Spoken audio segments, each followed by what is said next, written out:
It's a good overall. It's not a bad season. Jason remembers it from when he was a kid.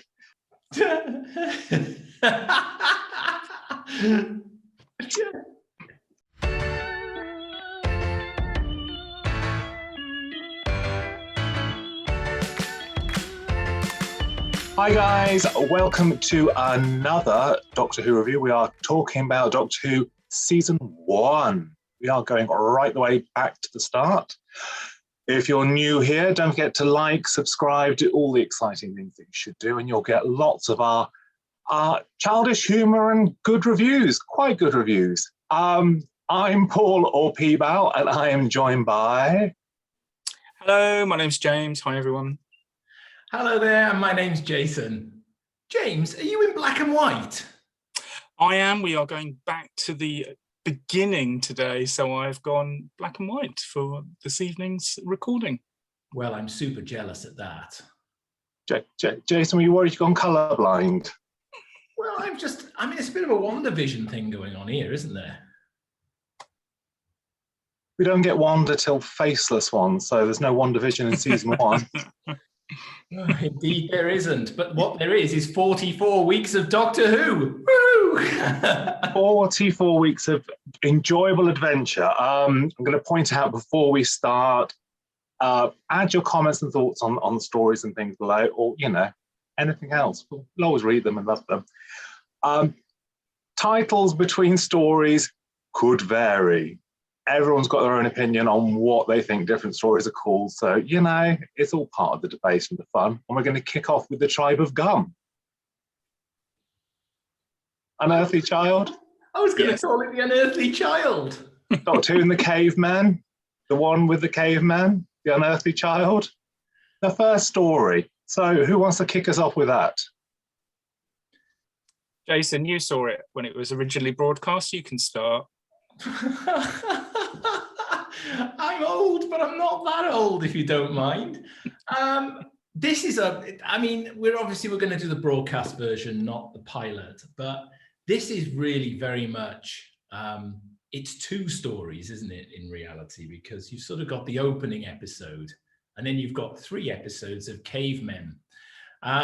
And actually, it's quite interesting because when we score this at the end, I'm going to do a score for the 1 episode and I'm going to do a score for the overall story. Back where it all started, this story I've probably watched the most, I think, out of all Doctor Who, is that what's at the end of the lane, 76 Totters Lane. You've got a mysterious grandfather, a mysterious granddaughter, and a couple of nosy school teachers. What more could you want to start a long-running science fiction series off?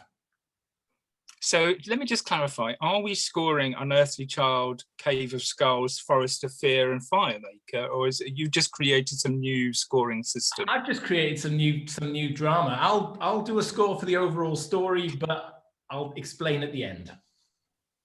We look forward to that, Jason. We really do. I'm sure you do. I'll just make a note. Format ended, what date was it today? It is, because obviously there's the 2 versions of the first episode. There's the pilot sort of studio recording where there's lots of banging doors and fluffery.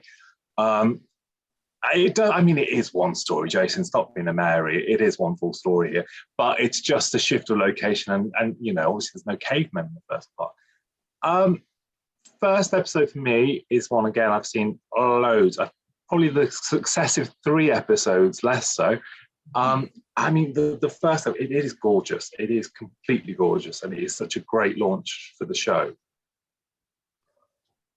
Yes, it is a fabulous launch. Imagine watching the TV back on the 23rd of November, 1963. You burst through those police box doors and you're in this sort of futuristic, fantastically designed spacecraft, space and time craft. What must viewers have thought back then? I love obviously it was contemporary at the time in the 60s. It was the first episode, I think, is really good. You were saying, well, I don't really remember the other 3. That's because, well, it kind of sort of go. If you had access to a time machine, where's the first place you would go? Would it be to some, caveman place or not. I mean, I find it really weird that you have this sort of brilliant setup for the first episode, and then they go off to speak to some cavemen for the next 3 episodes, and there's not really that much of a story to it.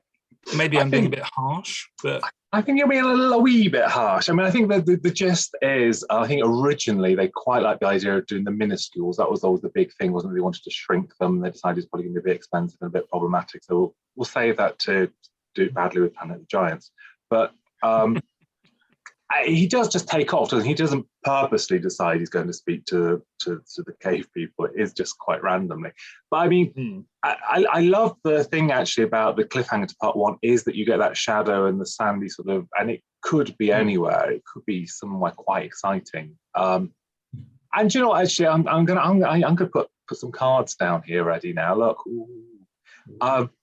I honestly was expecting to just say in my review here that I love the first episode and the rest is boring cavemen. And actually, I think I've been wrong in that assertion. I found it surprisingly engaging to watch the drama unfold. I think you get a lot of good material from the regulars. I mean, Ian and Barbara trying to cope with how it's all happening and why it's happening, and believing that it's happening. And I mean, there's nothing more thankless, I think, than sort of being said, right, here you are, you're going to be a caveman for 4 weeks, like 3 weeks at Lime Grove and wear a crap fur. It's kind of like, oh, you've got to do the and all that sort of acting. But I think actually, I mean, Derek Newark, Jeremy Young, amazing. I think they do brilliant turns in this. Also, and her name has left me. She turns Althea Charlton. Great, love her as well. She turns up again in the Time Meddler. And there is nothing bad about anything where Eileen Way turns up. The old mother herself. I mean, old mother Eileen Way, who probably is about sort of 40 or something at that point, but she's like Honor Blackman. She was always old. With no offense, but she was always an older looking lady, other than the white hair and the severe sort of, and I mean, Eileen Way sort of cornered the market in those sort of doom-laden crones, didn't she? And Poldark, she does the same thing, doesn't she? And always wonderful, credible actress. So I sort of came away from thinking, actually, I've probably been slightly unkind towards the whole thing, perhaps because the first episode is so good. The rest of it isn't brilliant. I'm not saying it's something that I'm going to rush back and watch again in another 3 months, but it isn't as awful as my head had sort of lodged it being.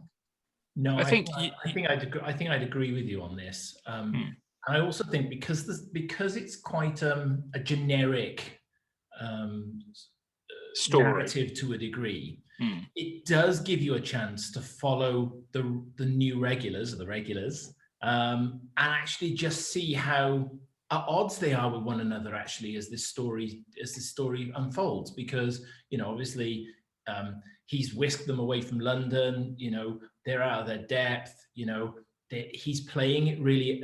William's playing it really alien at this stage. There's some really out of character for the Doctor that we now know things happen during the story.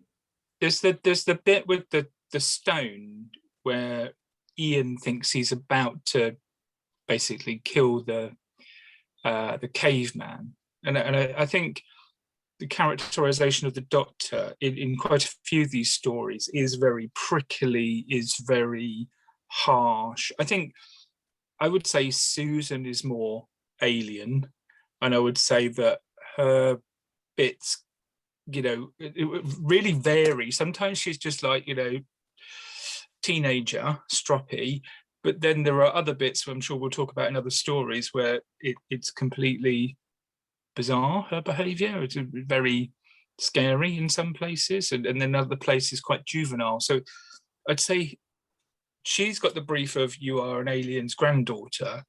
I think he is much more sort of prickly grandfather, sort of quite grumpy, stoic, very, it makes some questionable decisions as some of the stories go on. And you're right, you do get to see sort of through Ian and Barbara's eyes the narrative unfold. But I just think I love the first episode, and it's probably the one I've watched the most of all the Hartnell stories is An Unearthly Child, and the pilot, because you've got to watch the pilot, even for the mistakes. That's what makes it brilliant for me. But then these three are sort of a bit of a, not bad. I do take what you're saying, Paul, and it's not bad, but it's a bit humdrum for me. It's brutal. There's 2 points I'm going to pull on that. I mean, I think actually one of the things as you go through the season that's slightly problematic is Susan. Caroline has been quite vocal about this, and I think it's true in that it's a case of you're an ethereal alien person, or you're the schoolgirl that needs to scream here, and it's kind of like you're not both of those things. It doesn't make sense for her to be both of those things, and it does seem to sort of flick on the narrative as to whether they wanted to be I'm an alien and I'm strange, or I'm really pathetic and I'm going to scream here, and it's like it doesn't gel as a thing for both of them. The thing that struck me, humdrum, shame on you. I think Warris's direction is great. I love the film stuff. There's lots of beautiful film work later on, especially. I mean, there's some ropey running on the spot getaway things, which is inevitable with the era. But there's some beautiful filming, and I always just have that little pang in my heart that goes, "Oh, it's so beautiful when it goes to film." If the whole thing was shot on film, it would look incredible. But you can't get away from the fact that you have to do it in a small studio on multi-camera. So you do have that moment where they have the fight in the cave, and the cave goes from being this very cramped thing where everyone's trying not to catch light because their hair's been sprayed, to being beautiful and open because they've gone to Ealing and they can spread out and have a fight. But I do think it's not as dreary as possibly. That's what I'm saying. No, I'm just saying that you're wrong, but I'm being very charming about it. Oh, this is a new thing, isn't it, in this video?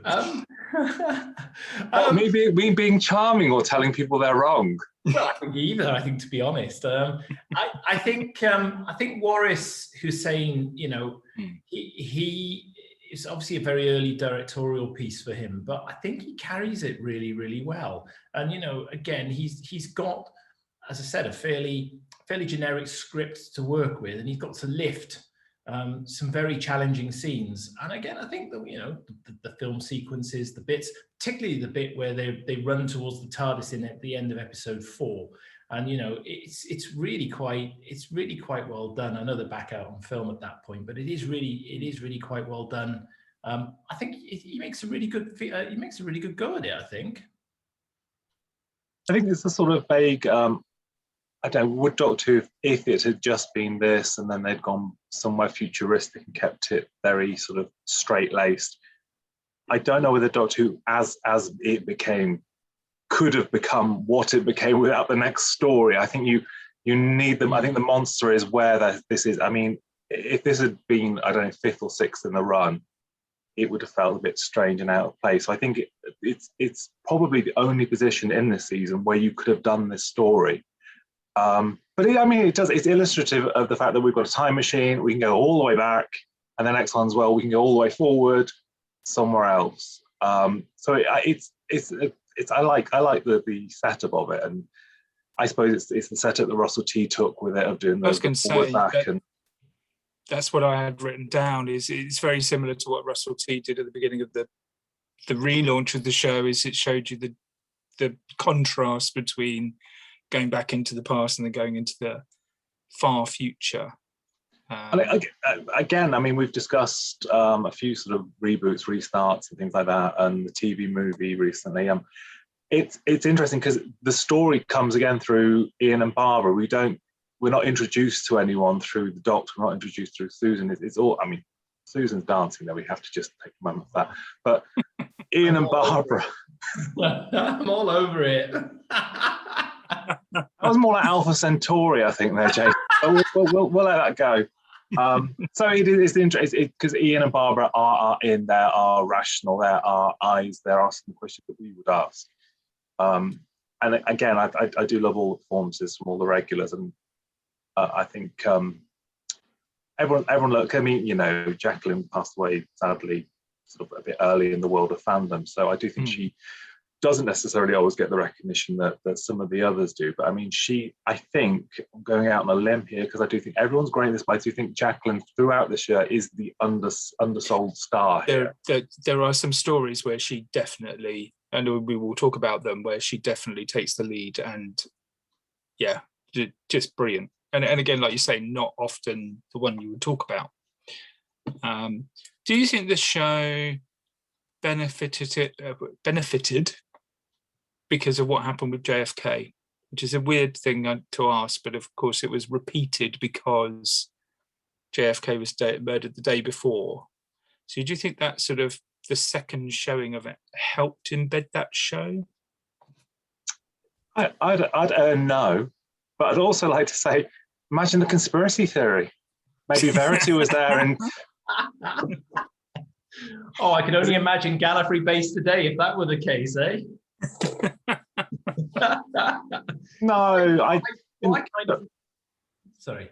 No, go for it, Clifford. I was going to say, what I find that I like to sit the pilot next door to this one and watch them sort of side by side, just to I wonder actually the changes that were made between the pilot and the transmitted version, quite how different Doctor Who could or might have been had it gone out in its original sort of pilot form and the story developed from there. Could have been like antique, what do you call it? Acorn Antiques. Acorn Antiques in space. Walking into a wall and it wobbles. They are, I mean, what I like, they're very professional in that pilot. When that TARDIS door is not having any of it, they keep going. There's no one going to stop them. Well, I think, have we exhausted our trip to the land of the caveman? So that means it's time for, well, let's go to Jason's complicated early. It's a little bit like when they changed the voting at Eurovision. Everyone goes, oh gosh, really? Okay, Jason, do you want to talk us through some points? Yeah, I mean, I've got. If I was scoring just the first episode on its own, which I know we're not, but if I was scoring the first episode on its own, without question, that very first episode would be a 10 out of 10, slam dunk, no questions. Up there with some of the true 10 out of 10 classics that I've voted for through the course of these reviews. Well, all one of them. It'll be as good as Night of the Doctor. Spoilers. We may not have transmitted that one yet. However, taking the story as it is in the round, and actually having taken the opportunity to rewatch this one just recently, I've actually looked at it slightly differently, and the overall piece for me warrants a score that's a good middle of the road. It's not a solid story, but it's a good middle of the road score. I'm going to give it a 6.5 out of 10. 6.5. That took some weaning. I like to explain the rationale behind my scoring, as you know. Blimey. I thought you were going to have a phone vote and a poll or I thought he was going to say he'd rewatched it recently because he'd been colorizing it whilst he was giving the score.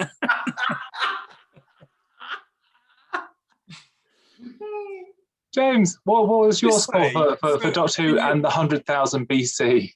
Yeah, can I just say, for all the criticism of my meanness about the story, I have not scored it 6.5. I scored it 7. So, well, I mean, that's only like a fraction over. It's not benevolence, is it? I thought he was going to come in at 9.5 there or something. No. Well, I hate to do this, but I'm concurring with Clifford. I mean, the first episode is a 10. I mean, I adore it, but you've got the other episodes, and it's all fine and it's lovely. It's a bit above average. It's not awful. I'm giving it 6.5. I came out as the most generous scorer in that. Maybe you're an overscorer. Well, we don't. It's not just the McGann stuff you overscore. I think somebody's never going to forget that. I think someone's still not forgiven Dimensions in Time. But Doctor Who and the Tribe of Gum comes in with 20 points. That's not bad. That's not bad. That is not too shady. Now we move on to Doctor Who and the Mutants, or Doctor Who and the Daleks, or Doctor Who and the Dead Planet. Other titles are probably available. So, James, what was your first impression of meeting Daleks? Oh, I love this story. We've just been talking about the last one about going back in time to cavemen, and I know Sydney Newman was very sort of like, I don't want bug-eyed aliens, and then they brought the Daleks out for the second episode. But I think very rightly, I think had I been watching the first story, if the second story had been similar to that, I may not have loved Doctor Who as much. I think you've got to have that contrast, and you do have that contrast with this story. It's, you know, alien planet. You've got, it takes a while to reveal the Daleks, and I love there's this iconic scene where you've got just the sort of plunger, haven't you, just sort of going towards Barbara, and I think that pays off. I think that sort of suspense pays off. Yeah, there's lots that I like about this. I thought you were going to expand on that. I was going to, but I just thought, no, I'll stop now and let you have your bits, and then I might go back to a few points later. Oh, well, I'm going to proffer my opinion that I think Terry Nation is the king of the opening episode. I think any Terry Nation story will always have the most amazing opening episode. Not always necessarily everything that follows is as incredible, but he knows how to set, and I mean, a lot of his opening episodes are quite similar, and I do like that sort of notion of landing the TARDIS, then it's not really safe to go back to the time. I like all that. It's all very, it's a bit Enid Blyton. I like that. I like his setups. And again, it's great. I mean, there's sort of the investigating city, and you know, I mean, it is the cliffhanger, isn't it? I mean, if there was going to be a best Doctor Who cliffhanger ever, it's Michael Ferguson waving the plunger at Jacqueline Hill, isn't it? And she gives it her all. That is a scream. Yeah. I'm possibly going to go on to the unpopular front here, in that I like the first episode. I love the mystery of it. I love Mr. Nation style on that. And then the second episode, you know, you get the first of the Daleks, but crikey, I feel the sag. It sags like Nana's gusset. There's a point later on where I'm like, we could if we lost a couple of these, it wouldn't be the worst thing. Ian Levine would be most disappointed to hear you say that.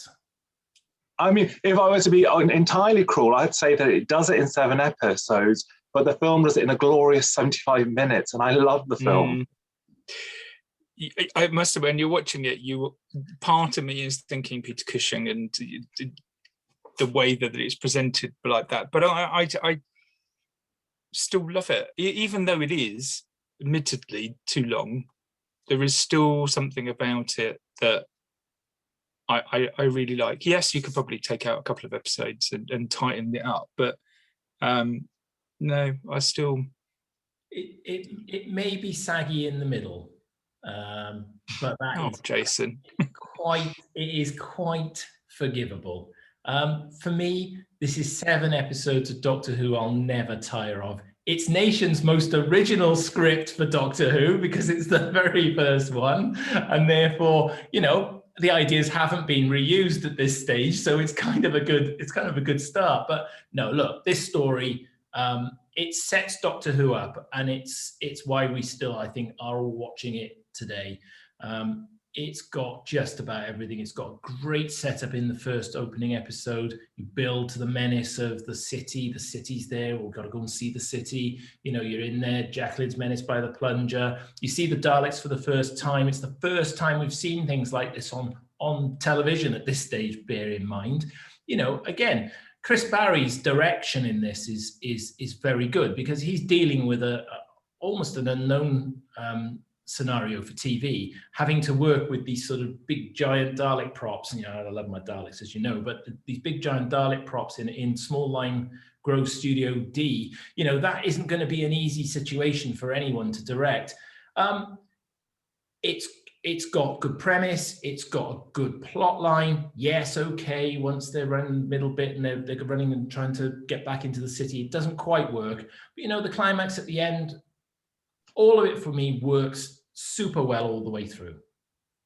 We'll also do a shout out there because Richard Martin's also responsible for some of this. They have a little bit of a swapsy, don't they?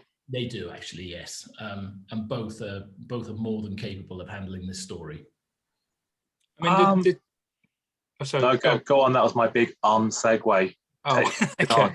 I was going to say, I mean, the story started with 6.9 million viewers and ended on 10.4.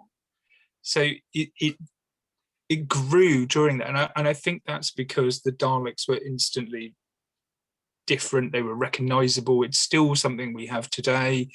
There is that element of creating something new, and and in this story that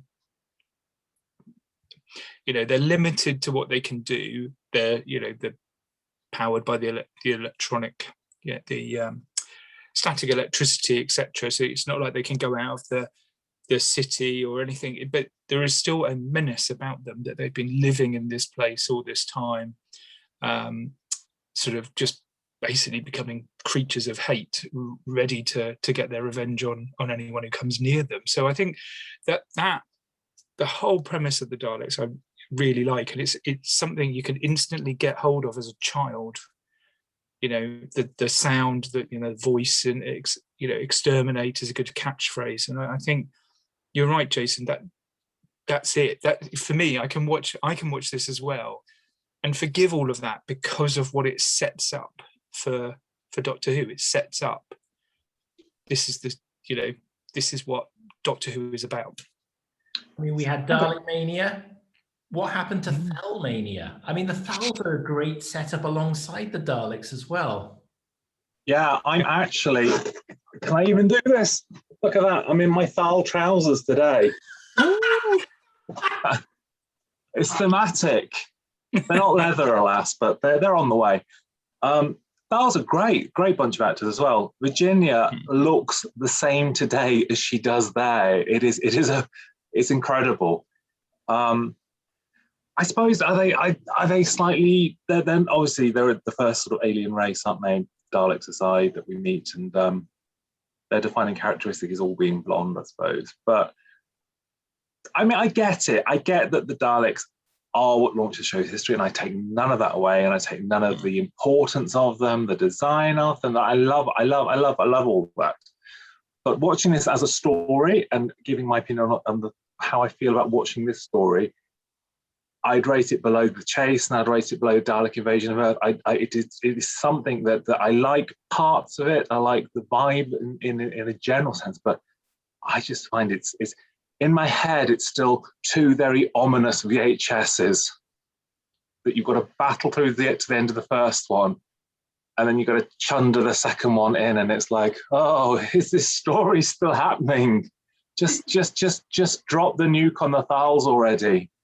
This is proper Sunday afternoon, rainy day outside, proper Sunday afternoon, just after Sunday lunch, sit down, watch all 7 episodes of this story back to back. What a way to spend a Sunday afternoon. This story has just got, this story for me epitomizes Doctor Who. Overlong. I mean, our feelings about 6-parters at the best of times, or anything that's any longer than 4 episodes we seem to have a problem with. But even at 7, I take the 2 out the middle if you want to. 5 and 6, they're a bit meh. I'm not saying this is a 10 out of 10 here, but it's a bloody good story, and you can't take that away from it. I'll have a very good go. Oh, I know you will. And that's part of why I like doing these with you. Yeah, I mean, the funny thing that fuck me. It's because I mean, basically, this is rewritten as Planet of the Daleks, isn't it? There's no so Terry loved selling them back the scripts they'd already had. Because you obviously have the Lartep and Joe thing. But at the end of this, Barbara, she goes for it, doesn't she? But she thinks, oh, my last chance to snog a Thal, I'm going for this. But I suppose these are the first sort of instance, I suppose, with the series would suggest that maybe the companion could go and stop behind somewhere. Sad. I mean, thankfully for us, it wasn't the case. No, I don't think that would have worked out so well for us. I think the characters through this as well, they're continuing to develop. You know, they're getting some scenes together where they're having to work together, and slowly but surely you see them sort of starting to sort of come together as a group here. They're not so at odds as they are in the previous story, and they're coming together and actually having to battle their way out of this situation. Although they separate and they become two groups eventually towards the end, they're all essentially all working together for the same aim, and that is they need to get that Mercury. They need to, but it becomes more than just that as the story then develops, because it becomes a fight against the Daleks rather than just the Mercury. It's great. Actually, the subtext in the stories kind of works again on another level. It does, but the Doctor again at the beginning is quite manipulative in the fact that he deliberately sabotages the TARDIS himself just because he's got a curiosity to go and look at the city. But then you've got other stories where they rock up and he's like, let's go, let's just not get involved, let's just go now. And it's like, hang on a second. I find that, again, still there's some little jarry moments with the Doctor in the beginning of that scene where he's just determined to go and look at the city, and he gets his own way through deliberately breaking the TARDIS.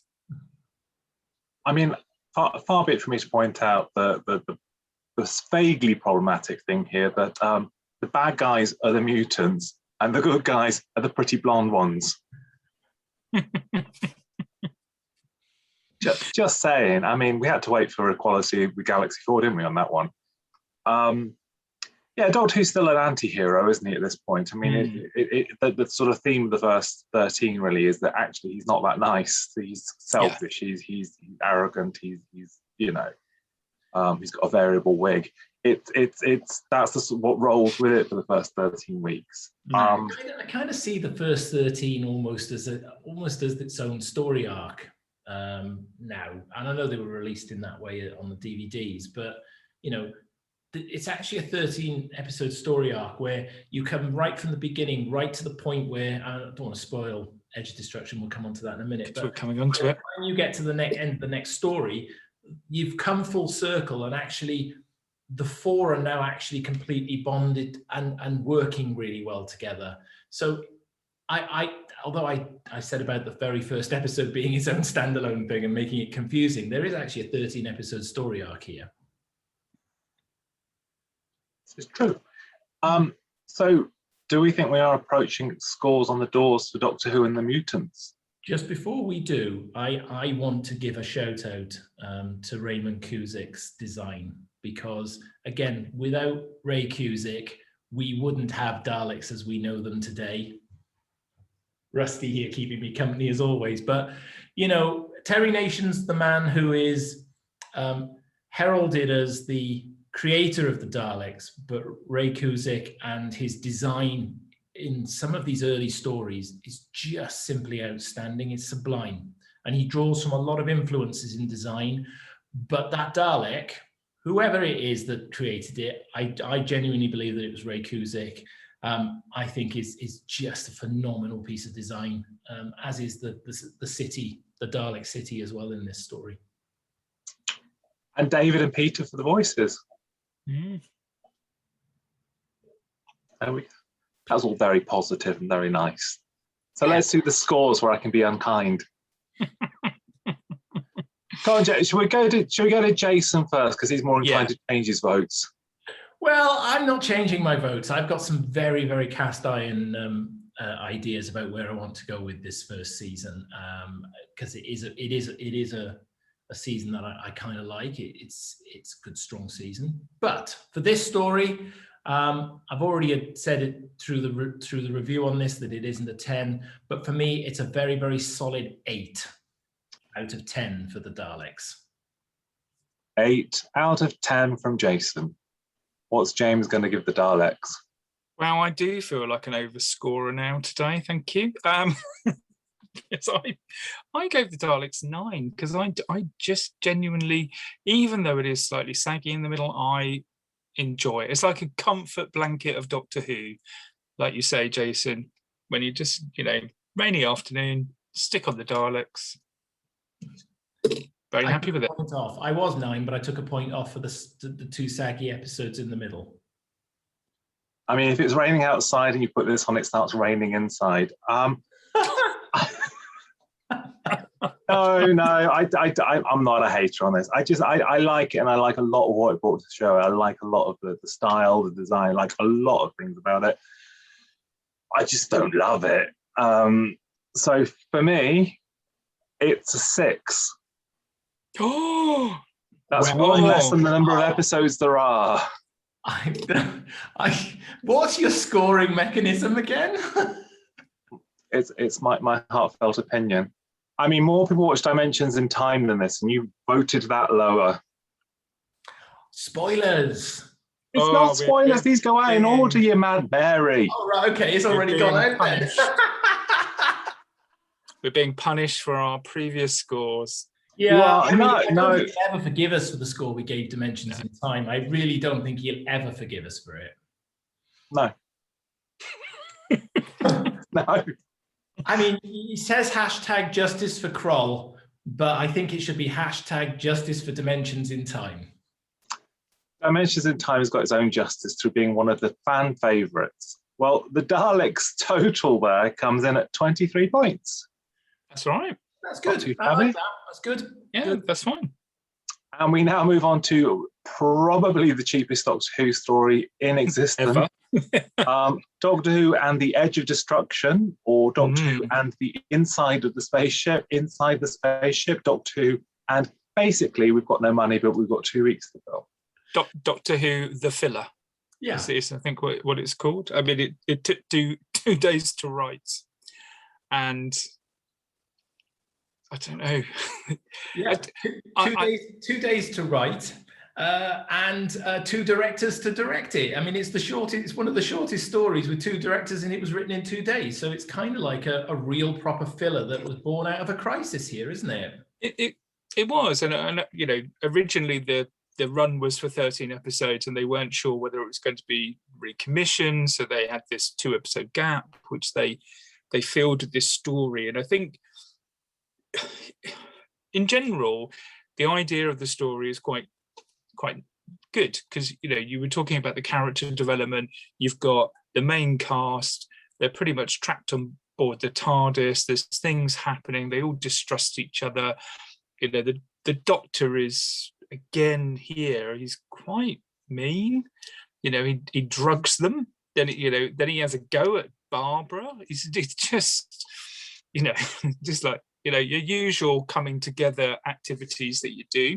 And then it's all sort of explained away towards the end that it was the TARDIS trying to warn them that there was literally just one sort of blinking light or little switch that wasn't working. For me, pretty weird.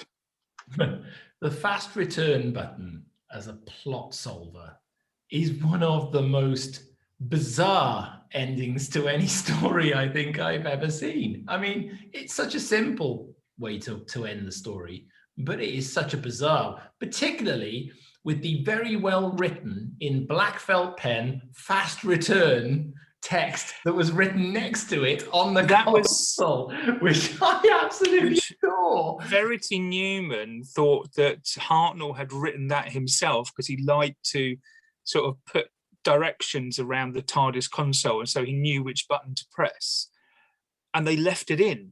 They normally they would sort of go to the shot and then they would blur it out, or they would wipe it off the console, but they left it in. So it is handwritten felt tip on the the actual switch. Phenomenal. I mean, for me, Edge Destruction, unique, obviously, because it's set inside the TARDIS. It actually gives us it actually almost invents the TARDIS a bit more for us, because this is the first story, I think, where we actually see rooms off the console room, and you sort of get that idea that the TARDIS is actually now much bigger, and it's probably born completely out of accident. Just because of the emergency of having to put this story together, but you get rooms off the main room, so you start to think that it's obviously bigger and bigger and bigger. The regulars absolutely get to showcase here. There is a little bit of quirky acting in this one. I mean, I've got to say. Do you mean the scene where Susan stabs the furniture with a pair of scissors? I was going to mention that the range of acting in this one is quite diverse, and yes, the scissors and Susan scene. What is going on there? See, now this is where the whole thing slightly falls down for me. Is that, in my understanding of Doctor Who and the Edge of Destruction, is that the TARDIS is trying to warn them that he's only half pushed the light switch down. Fine. So the TARDIS is doing this by sort of doing things, the lights, electrifying bits, opening the doors, closing the door. TARDIS, why is Susan hacking up the furniture with a pair of scissors and screaming? Well, that ain't the TARDIS doing that, babes. That's a problem. Teenage angst. That's what it is. Just, hacking away at the chaise longue with a pair of scissors. There's a great moment, isn't there, where Susan goes, "You've been acting very strangely." It's like, no, you are. You're the weird one here, love. Why do they all? That doesn't quite make sense to me. I love everyone and everything, but if it was the case that the TARDIS was making them do, even then, why would the TARDIS make her go scissory crazy? I suppose the inference is maybe that they're a bit paranoid about not trusting each other, but that's quite an extreme reaction. Oh yeah, I couldn't agree more. And I don't think I will ever understand where that scene comes from.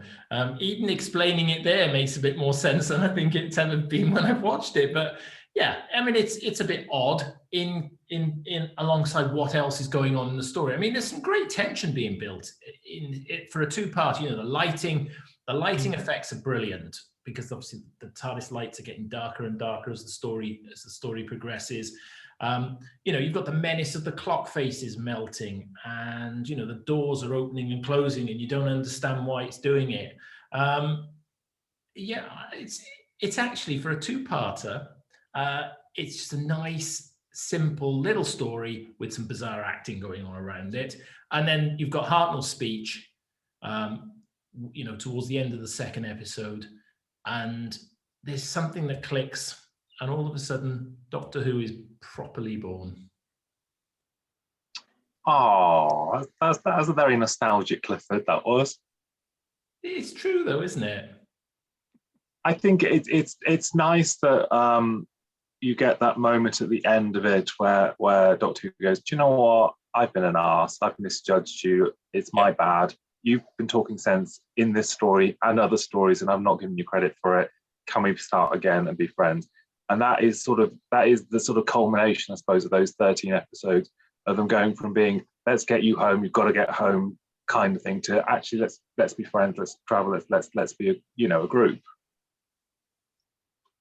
There is that moment where he goes to Barbara in particular, because she's quite upset with some of the things he said, and has that heart to heart with her. And you're right, by the end of this, there is that 13 story arc which comes to a conclusion that actually they're not a family, but they're a unit. They're functioning now. They know each other's strengths and weaknesses. They're acknowledged for that, and that pays off in later stories where the characters tend to be split off, go and do other things. Ian and Barbara have got some, quite a lot of action that come up in other stories. So I think that works well. I think, but it is, the claustrophobia and the distrust is kind of weird on the back of the Dalek story, where they're sort of like, they've survived that and they've come together, and then you have this sort of amnesia which then stirs it all up again, and then they have to sort of go through that rite of passage over these 2 episodes to come back together again. Does that make sense? It does. And do you feel actually the 13 episode arc, as we've referred to it a few times as now, when the series started, Ian was clearly being seen as the hero of the series, and Ian and Barbara, we were seeing it through their eyes. And as we've gone through the 13 and we've got to the end of Edge of Destruction, it's quite clear that actually William Hartnell's becoming the star of this show, and it's about Doctor Who. And the emphasis has switched in those 13 episodes away from the sort of Ian and Barbara, the hero heroine. Actually, it shifted across to William now being, in charge of this, and he's actually the captain of that team now. And everything else is now happening around him. Does anyone else get that same feeling? I think a little bit. I still don't think, because there are other stories where the Doctor is still not necessarily the Doctor we would recognise. But I do think that this is kind of the acknowledgement that Barbara and Ian are, good companions. They're not, they're not a burden or, people that have just stowed away on the ship anymore. They have become friends. And I guess that's where I would see how Doctor Who works. Is Doctor Who, has lots of different companions. They all have different relationships, but they become, this functioning unit that they go off and have adventures together for whatever length of time that is. And I think this is probably where you first see that. Whereas previous stories, it was kind of like they're still on board the TARDIS trying to get home. I think the point that I was going to contentiously raise here was that I think the novelisation of this story is immeasurably better than what we get on screen. I love Nigel Robinson's target book of this. It's maybe because there's a lot of things that are happening in people's heads and it's also psychology, and it's expanded. I mean, a 2-parter into a full-length book and all that. But the novelisation of this is a really good read. I think I possibly prefer to read that over to seeing what we get on screen. Are we heading to the brink of disaster with some points, do we think? Yes, I think so. Go on then, Jason, lead the pack. Well, isn't this a common theme developing this video? Okay, Edge of Destruction. I think it's got some really strong points. It's a 2-parter. You can see where it's a little bit hastily pulled together, but it's got its place in Doctor Who history. It's not the most outstanding story. It's not the worst story, and therefore I have opted for 6 as my score. 6 points. James, what are you going to give the Edge of Destruction? I am in complete agreement, actually. I also gave Edge of Destruction a slightly fillerish 6. 6 points. Okay. So my score for Doctor Who Inside the Spaceship, it's 2 parts, and it's a 4. 2 points an episode. 2 points an episode. That's very generous. And one of those is for the novelisation, which gives Edge of Destruction 16 points. That's again not bad. We've scored things worse than that before now.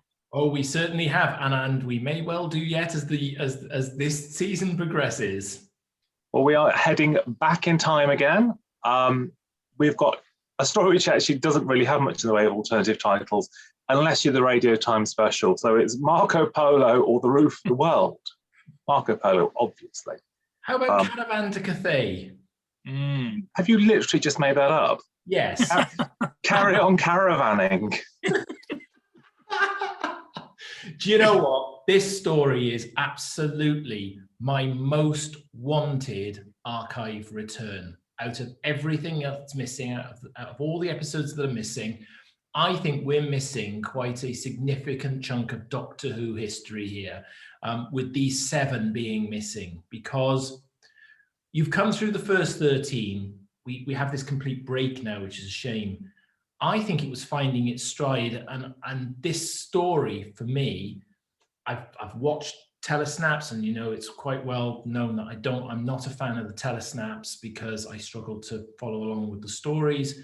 But this one I've had to go over a few times and watch and listen to the soundtrack on, because I've got an imagination of what this story is. And oh my God, if it came back and it lived up to that, wow. I mean, it would be amazing. The story itself, it's good historical, probably one of the better historicals, actually, out of all of it from a storyline perspective. The sets look lavish. The direction, I can only imagine the direction on this one is going to be good. It's obviously still studio confined, but it's going to be good. And I think John Lucarotti delivers a good, solid script, much as he always does, actually. But this one, I like the script. I just think, wow, please, let's have this one back. Did you not know it's iTunes ready? It's been iTunes ready for about 4 years now. Oh, yes, I do recall. Oh, yes, it was actually loaded and ready to rock, wasn't it? He's so easily forgotten. Yeah, I mean, great guest cast. Lots of very solid, great names there. Mark Eden was top billing, wasn't he? And then there's the problem because he gets the Radio Times cover as well, which then upsets the regulars. Darren Nesbitt also on the cover, isn't he? I mean, the big star. I mean, people always say that the star names came later on, but actually not entirely true there. Xenia Merton as well, and she gets the great performance, but the monologue she does, the story of the thieves. Great, love all that. I'm sort of with Jason on this one in terms of, I mean, it's not the one I'd want back most because I think we've got a lot of Hartnell to an extent. It's probably the unluckiest missing story in terms of how swathes of things came back in runs and not this one, and this was sold so far, even down to the censor clips, that not having the first half of the censor clips but having the second half of the censor. It's remarkably unlucky not to have had just a few frames of it. It is one of those things that I think if you saw it, it would just heighten things so much more. I mean, I think we've discussed the limitations, obviously, of studio bound, and I think it's still going to be studio bound. But I mean, I think when we did the commentary track for this, I think Clive Doyle was like, everyone seemed to go the extra mile on this one. Everyone seemed to react to it. The cast, the crew, they felt it, and I suppose there's something about that. That if everyone really feels it, they'll up the game somewhat. It feels like there was an ambition with this story. And I think it certainly sets the bar. This is the one that sets the bar for all historical stories that follow. That's what I pretty much wrote as well. Is that this is really the first landmark historical that you then see replicated, throughout quite a lot of, classic Doctor Who, and then certainly in the reboot of the show. Those are permanent fixtures in each season. There's at least one, and I think here it's a shame that you don't have the original one, the one that really feels like it set the template, but you don't have it. I, the same as yourself, I struggle with telesnap productions. I don't necessarily have all the audio, so my understanding of the story is everything that I've read or what people have said about it. But Marco Polo is the one that I hear quite often from people saying, I wish we had something of it, whether it was all the, we'd probably be sat here, if we had all 7 episodes, we'd probably be sat here going, it's saggy in the middle. But because we have none of it, it's really disappointing. And at the time, it was very well received because Walt Disney asked for the rights to produce it. So they wanted to do, they'd seen that film versions of Doctor Who and the Daleks had come out, and they wanted the rights to this so that they could do, a film on it. So it had that impact at the time, which I think now, sadly, is kind of, you can only go by the people that saw it when it came out live, and their memories of what it was like. Effectively, it was like the continuation of the show. We just talked about the last episode, which was, won't they recommission it? And then they did recommission it. And then you have this story, which was kind of like, we've shown our confidence in the show, go and do something, and you have this brilliant historical, which we don't have. And it's also got this, the ambition I've said already, but the ambition it's just streaming out of this, because even each episode being introduced in a different way with the map and the narration by Marco Polo, it's different to whatever had gone before. It isn't just a straightforward caption card that's come up. Somewhere along the line, it's almost like, yes, okay, this series is carrying on. We're really serious about it as the BBC. We're really serious about this. We're gonna, this has had tremendous success. The Daleks, I think, has certainly helped the sort of overall love for the series within the BBC by the time you get to this story. And you can see that they're spending potentially just a little bit more money on it, and they're taking it a little bit more seriously. It comes across. So therefore, there is a definite feel that this is, taking it on now, and that they're going to push on and they've set a template now, and they're running with it. I'm slightly reminded at that juncture by Terence Dix on stage at the Phantom event, when he said, of course, what they realized quite early on was Marco Polo, the kids want Daleks. And I suppose, is there something slightly worthy about the historical figures that you're trying to educate your audience, or do you think it negates that because it's actually a decent drama? I think it's its own sort of genre, if you like, and I think you need different types of stories. I think the Daleks, great. And we want to see the Daleks back, but actually we need a gap in between. We need something that's going to take us in a different direction, to a different place. And not all the historicals are good, let's be honest, but there are some which make you think. They present a different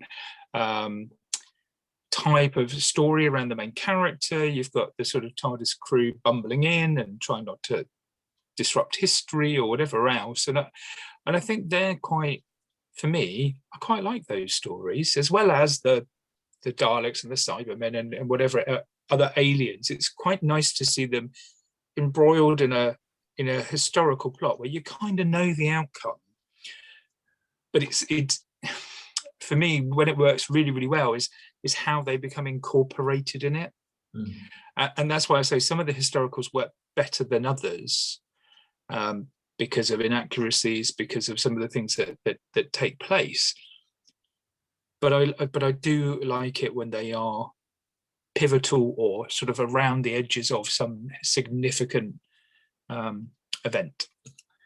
But this would have been almost standard television fare to a degree. Take the Doctor Who element out of it, and children of that sort of time would have known TV sort of serials like this, sort of almost like this Saturday morning adventure stuff, which we'll get further on in this season. It's that whole, it charted around 10 million viewers for every one of the episodes. So it's not like all of a sudden the episode, we lost 4 million off the audience this week because we haven't got a Dalek in it. I think by this point, there is an imagination that's surrounding Doctor Who, and the historicals are adding a little bit to it, particularly when they're as well done, I think, as this story probably is.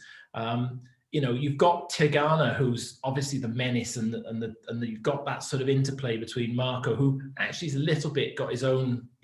Marco's got his own agenda anyway, because he's got the TARDIS and he's not giving it back. And you've sort of got these whole lots of interplay. I think there's enough in this story, even though it's historical. There's enough in this story to keep everybody interested, because it does seem to move along at quite a pace, even for a 7 episode story. So, having explored Marco and his trip to Cathay, Doctor Who and a trip to Cathay, come on. Are we happy to give some scores to Marco Polo? I think so. Yeah.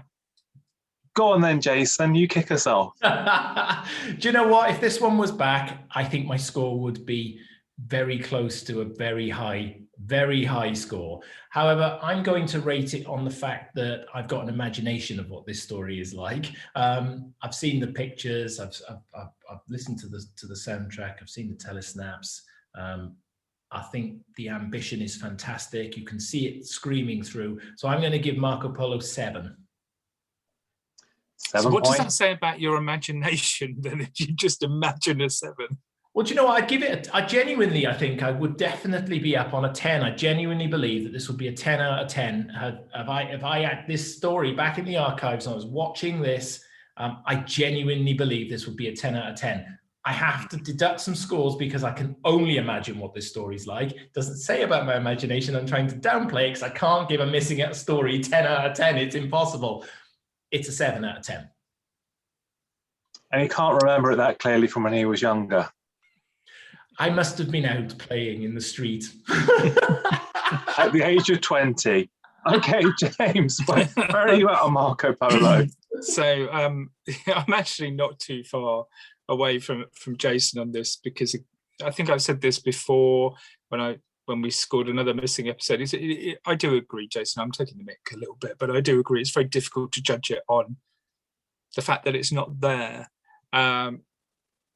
However, everything I've read about it, the desire to see it, I went just slightly higher and put 7.5. We love the fractionals. Mm. Okay, well, drum roll. Here she comes. Yeah, it's one I've always actually really liked listening to the audio. I haven't read the novelization actually, but I love the audio. I love the visuals from the pictures that I've seen. So I'm happy to give it a very solid 8 points. Ooh. I like a historical, I do. Well, not all of them. I like a lot of historicals. No. Yes, I'm going to put that caveat in right now. So that gives Marco Polo 22.5. It's very well deserved. Come on, Phil. One more time. Bring this one home for us. And Fury from the Deep and the Smugglers. Oh, and the Massacre as well. And all of them. And the rest of the Celestial Toymaker. So this is the end of part 1 because it's a long season and nobody's going to have that much breakfast. So this is the end of season 1, part 1 for us. So to recap on those scores, we have given An Unearthly Child 20, Daleks 23, The Edge of Destruction 16, and Marco Polo 22.5. Ooh, the Daleks are edging it. The Daleks are edging it indeed. Oh, indeed they are. And so we shall be back very shortly with part 2.